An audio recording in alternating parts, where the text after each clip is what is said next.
Yeah, very good afternoon to 100% here for this masterclass on Azure AI Audit Automation tool. Agenda for today we will be covering the latest feature enhancements and changes that has brought about over the last couple of months, and then I will just take you through the audit documentation at length. So, as far as audit documentation is concerned, so there has been a traditional understanding among the professionals, which was succinctly captured by our doyen of the profession, H. Malekam.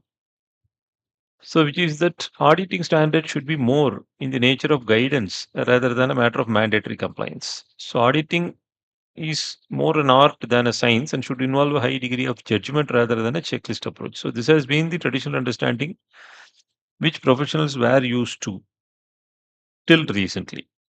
But on the other hand, considering the recent developments and the regulatory framework as it is getting evolved over the past 5 6 years, this understanding seems to have been absolutely irrelevant nowadays. So this there is a research paper by IIM Ahmedabad which has analyzed the orders of NAFRA over the past 3 4 years, and they have opined that intention or evidence of deliberate action is not the focal point when assessing whether gross negligence or professional misconduct have been committed.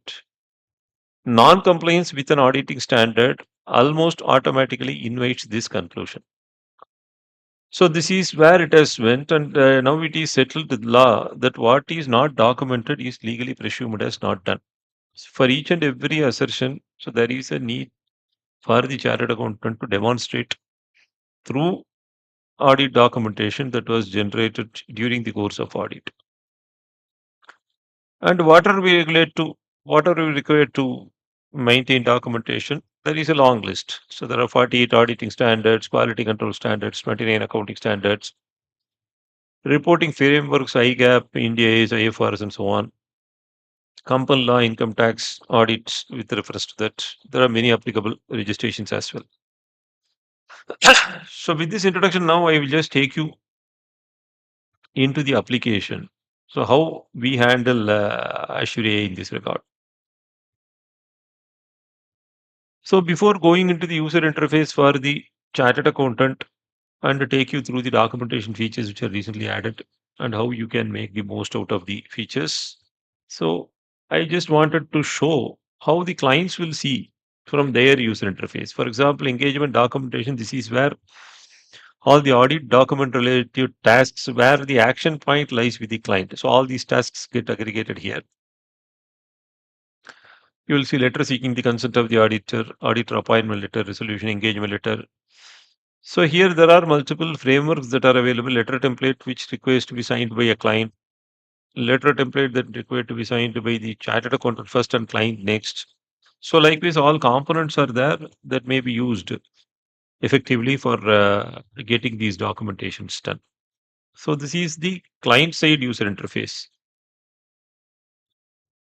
When we come back to the user interface for the chartered accountants, so there is a whole lot of features that has been added over the past few months or nearly a year, where we have elaborately analyzed various tools which are available in the market with a single goal that how we can decomplicate the user interface and make it usable even by first year, second year articles.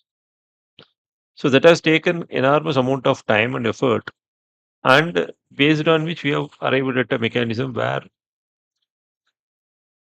built-in framework for maker checker approver that enables chartered accountants or engagement partners to get tasks done from their junior most assistants, which has eventually been vetted by a senior person, probably an audit manager or senior unqualified or qualified person. And it comes to the chartered accountant for his final approval. So this way, all the tasks undergo the maker checker approver workflow. So this way, there is a great deal of control that gets enforced. At the same time, uh, focus is required only on an exception reporting basis. So, because chartered accountants need not have to spend time on trivial areas like compiling, collecting data, collecting evidences, or collecting signatures from templates and so on. So, these tasks are best left to the junior assistants. So, that is as far as the framework for audit documentation is concerned. So, thank you for your patient listening, and we look forward to your questions. I will be available to answer your questions.